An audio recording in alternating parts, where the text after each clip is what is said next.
Welcome to news Cape. ఈరోజు వివిధ దినపత్రికలో ప్రచురితమైనటువంటి ప్రధాన వార్తా కథనాలపై విశ్లేషణ చూద్దాం. ఇక ఈనాడు దినపత్రిక విషయానికి వస్తే ఆంధ్రప్రదేశ్ సంబంధించి 9 నెలల ఎదురుచూపులకు తెర. అంతర్జాతీయ అంతరిక్ష కేంద్రంలోకి ప్రవేశించిన క్రూ-10 వ్యోమగాములు. ఐఎస్ఎన్ఎస్లకు చేరున్న వ్యోమగాములతో సంతోషాన్ని పంచుకున్న సునీత విలియమ్స్ అంటూ ఒక కథనాన్ని చూడవచ్చు. సునీత విల్మోర్లకు తిరుగు ప్రయాణానికి మార్గం సుగమంటూ ఒక కథనాన్ని మనం చూడవచ్చు. ఇక రైతులు కూడా వినండి సార్, కంది, శనగ, జొన్న, పెసర, మినుములకు గిట్టుబాటు కాని ధరలు. మిరప కాస్త పెరిగినా దక్కని ఊరట. మార్కెట్ కొనుగోలు అంతంత మాత్రమే, అది సమాచారం కరువే. అయినా ధరలు బాగున్నాయంటూ అధికారుల నివేదికలు వ్యవసాయ మంత్రికి తెలియకపోతే ఎలా? ప్రజాప్రతినిధులకు పట్టడం లేదంటూ అన్నదాతల ఆగ్రహం వ్యక్తం చేసినటువంటి అంశాన్ని మనం ఈనాడు దినపత్రికలో చూడవచ్చు. ఇక రాజధాని పనులకు 11,000 కోట్ల రూపాయలు హడ్కో రుణం. హడ్కో సిఆర్డీఏల మధ్య ఒప్పందాలు కుదుర్చుకున్నారు. సీఎం చంద్రబాబు అధ్యక్షతన అంటే సిఆర్డీఏ, హడ్కో ఇద్దరి మధ్య ఒప్పందం కుదిరినటువంటి అంశాన్ని ప్రధాన అంశంగా మనం చూడవచ్చు. ఇక మరో దినపత్రిక ఆంధ్రజ్యోతి విషయానికి వస్తే, మేం పనికిరామా, పోస్టింగ్లో వివక్షపై ప్రమోటీల ఆవేదన అంటూ ఒక కథనాన్ని చూడవచ్చు. కీలక బాధ్యతలన్నీ ఆర్ఆర్ క్యాడర్ ఐఏఎస్లకైనా? రాష్ట్ర సర్వీసుల నుంచి ఐఏఎస్లుగా పదోన్నతి పొందిన అధికారులకు అన్యాయం. కార్పొరేషన్లు, పనిలేని విభాగాలక కలెక్టర్లు, జేసీ పోస్టుల భర్తీలోనూ చిన్నచూపు. ముఖ్యమంత్రి కార్యాలయంలో ఒక్కరూ లేరు. గగ్గోలు పెడుతున్న ప్రమోటీ ఐఏఎస్లు. వేర్వేరుగా కొందరు అధికారుల భేటీలు, చర్చ, సీఎంను కలిసి విన్నవించాలని ప్రయత్నాలంటూ ఒక కథనాన్ని మనం చూడవచ్చు. ఇక అభివృద్ధికి మళ్లీ మోక్షం. జగన్ ఏలుబడిలో ఆగిన ఎన్నో పనులకు ఇప్పుడు పట్టాలపైకి. నిధుల కొరత ఉన్న కూటమి ప్రభుత్వం చొరవ. రోడ్లు, భవనాలు, కాలువల, వంతెనల పనులు చకచక. పెండింగ్ బిల్లులు చెల్లింపు, ప్రారంభించని పనులు పూర్తి చేయాలని స్థానికుల ఎదురుచూపు అంటూ ఒక కథనాన్ని చూడవచ్చు. రామచంద్ర, ఏమిటి అరాచకం? పెద్దిరెడ్డి ఆక్రమణలో 100 కోట్ల రూపాయల బుగ్గి మఠం భూములు అంటూ ఒక కథనాన్ని చూడవచ్చు. ఇక రేపు ఢిల్లీకి చంద్రబాబు. అమరావతికి మరో 11,000 కోట్ల రూపాయలు రుణం మంజూరుపై సిఆర్డీతో హడ్కో ఒప్పందం. త్వరలో మరో జర్మన్ బ్యాంకు నుంచి 5,000 కోట్ల రూపాయలు. మొత్తం 16,000 కోట్లతో మలిదేశ పనులకు శ్రీకారం. ఇప్పటికే 40,000 కోట్ల రూపాయల పనులకు టెండర్లు ఖరారంటూ ఒక కథనాన్ని మనం చూడవచ్చు. ఇక సద్విమర్శ, ప్రజాస్వామ్య ఆత్మ. ఆరోపణలకు విమర్శకు చాలా తేడా ఉంది.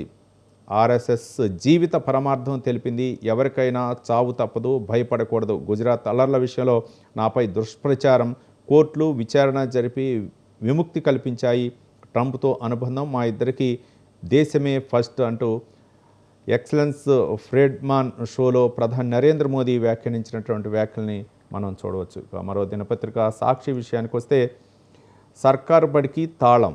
60 కంటే తక్కువ మంది విద్యార్థులున్న స్కూళ్లు మూసివేతకు రంగం సిద్ధం. దీంతో 32.596 ప్రైమరీ స్కూల్లో చదువుతున్న పిల్లలపై ప్రభావం అంటూ ఒక కథనాన్ని మనం చూడవచ్చు.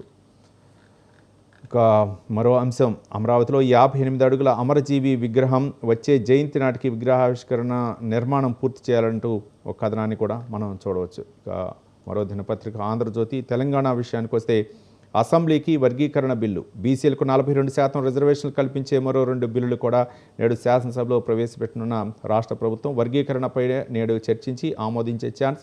బీసీలకు గంపగొత్తగానే రిజర్వేషన్ల పెంపు. బీసీ ఎమ్మెల్యేలతో భేటీ కానున్న మంత్రి పొన్నం ప్రభాకర్ అంటూ ఒక కథనాన్ని చూడవచ్చు. ఫ్యాటీ లివర్ను తేలిగ్గా తీసుకోవద్దంటూ ఏడాదికోసారి ఆరోగ్య పరీక్షలు చేసుకోవాలని చెప్పేసి డాక్టర్లు సూచించినటువంటి అంశాలని ప్రధాన అంశాలుగా మనం చూడవచ్చు. ఇక స్టేషన్ గన్పూర్లో జరిగిన బహిరంగ సభలో సీఎం రేవంత్ రెడ్డి ప్రతిపక్షంపై తీవ్ర విమర్శలు గుప్పించారు. ఆ విమర్శల్ని ప్రధాన అంశాలుగా మనం చూడవచ్చు. తెలుగు విశ్వవిద్యాలయానికి పొట్టి శ్రీరాములు పేరును కొనసాగించాలి. ఎన్టీఆర్, బ్రహ్మానందరెడ్డి, నీలం సంజీవ్ రెడ్డి పేర్లు తొలగించే దమ్ముందా? అర్బన్ నక్సల్ చేతికి కులగణ నివేదిక. కేంద్ర మంత్రి బండి సంజయ్ వ్యాఖ్యానించినటువంటి వ్యాఖ్యల్ని మనం చూడవచ్చు. తిట్ల పోటీ పెడితే రేవంత్కి ఫస్ట్ ప్రైజ్. అసలు నువ్వు మనిషివేనా అంటూ కేసీఆర్కి క్షమాపణ చెప్పాలి. కాంగ్రెస్ ముసుగేసుకున్న బీజేపీ వ్యక్తివి అంటూ ముఖ్యమంత్రి రేవంత్ రెడ్డిపై మాజీ మంత్రి హరీష్ రావు ఆగ్రహం వ్యక్తం చేసినటువంటి అంశాలను మనం చూడవచ్చు. ఇక మరో దినపత్రిక నమస్తే తెలంగాణ విషయానికి వస్తే, బూతుపిత అబద్ధాల మోత. రేవంత్ రెడ్డి బొంకుల్ని చీల్చి చెండాడిన మాజీ మంత్రి హరీష్ రావు డాక్యుమెంట్లు, ఆధారాలతో సీఎంకు స్ట్రాంగ్ కౌంటర్ ఇచ్చారంటూ ఒక అంశాన్ని చూడవచ్చు. ఉచితాలు ఇస్తారు, జీతాలు ఇయ్యలేరా? నాడు హామీలు, నేడు బెదిరింపుల. కాంగ్రెస్ సర్కార్ తీరుపై ఉద్యోగుల మండిపాటు అంటూ మనం నమస్తే తెలంగాణలో చూడవచ్చు. ఇక సాక్షి దినపత్రిక విషయానికి వస్తే కేసీఆర్ పాపాలు చిట్టా విప్పుత 19-20 తేదీలో జరిగే అసెంబ్లీ సమావేశంలో బట్టబయలు చేస్తా, బీఆర్ఎస్ ప్రభుత్వంలో జరిగిన పాపాలు చెప్తా, ఇప్పటి వరకు చెప్పింది ఇంటర్వెల్ వరకే, అసలు సినిమా ముందుందంటూ నా స్టేషన్ గన్పూర్లో సీఎం రేవంత్ రెడ్డి వ్యాఖ్యానించినటువంటి వ్యాఖ్యలు మనం చూడవచ్చు. శాంతికి ప్రయత్నించినప్పుడల్లా నమ్మక ద్రోహమే, పాకిస్తాన్పై ప్రధాని మోదీ ధ్వజం, దాయాది దేశానికి విశ్వసనీయత లేదంటూ మండిపాటు, రష్యా ఉక్రెయిన్ చర్చించుకోవాలని సూచన, ఏదో సాధించేందుకు పైవాడు తనను పంపాడు, 140 కోట్ల మంది భారతీయులే తన బలమని వెల్లడి, మానవుని ఊహను ఏఐ ఎప్పటికీ అందుకోలేదని జోస్యం చెప్పారు ప్రధాని నరేంద్ర మోదీ ఒక ఇంటర్వ్యూ సందర్భంగా. మరో దినపత్రిక విషయానికి వస్తే కేసీఆర్ చిట్టా విప్పుతా, ఆయన కుటుంబం 1,00,000 కోట్ల రూపాయలు దోచుకుంది, ప్రజలకు రాష్ట్ర ఆర్థిక పరిస్థితి గురించి తెలియాలి, అసెంబ్లీలో వివరిస్తా, ఆదాయం తగ్గిన సంక్షేమ పథకాలను అమలు చేస్తున్నాం, స్టేషన్ గన్పూర్ ప్రజాపాలన ప్రగతి పాట సభలో సీఎం రేవంత్ రెడ్డి వ్యాఖ్యానించినటువంటి వ్యాఖ్యలను చూడవచ్చు. 630 కోట్ల రూపాయల అభివృద్ధి పనులకు శంకుస్థాపన చేశారు ముఖ్యమంత్రి రేవంత్ రెడ్డి. అప్పులు అవినీతిలో కేసీఆర్తో రేవంత్ రెడ్డి పోటీ, డీలిమిటేషన్పై కాంగ్రెస్ డీఎంకేలది దివాలా కోరుతానం, కేంద్ర మంత్రి కిషన్ రెడ్డి విమర్శించినటువంటి అంశాలను మనం చూడవచ్చు. పాక్తో శాంతికి ప్రయత్నిస్తే ద్రోహం ఎదురైంది, ద్వైపాక్షిక సంబంధాల మేరకు బాధ్యత పొరుగు దేశంపైనే ఉంది, దేశమే ప్రధానమని ఆర్ఎస్ఎస్ బోధిస్తోంది, ఫ్రీడ్మాన్కు ఇచ్చిన పాడ్కాస్ట్ ముఖాముఖిలో ప్రధాని నరేంద్ర మోదీ వ్యాఖ్యానించినటువంటి వ్యాఖ్యల్ని మనం చూడవచ్చు. రెండోసారి అధికారం మీ కలే, మీపై ప్రజల్లో తీవ్ర వ్యతిరేకత, భాషను కలుషితం చేసింది మీరే, సీఎం రేవంత్ రెడ్డిపై మాజీ మంత్రి హరీష్ రావు వ్యాఖ్యానించినటువంటి వ్యాఖ్యల్ని మనం చూడవచ్చు. ఇవి వివిధ దినపత్రికల్లో ప్రధానంగా ప్రచురితమైనటువంటి ప్రధాన అంశాలు.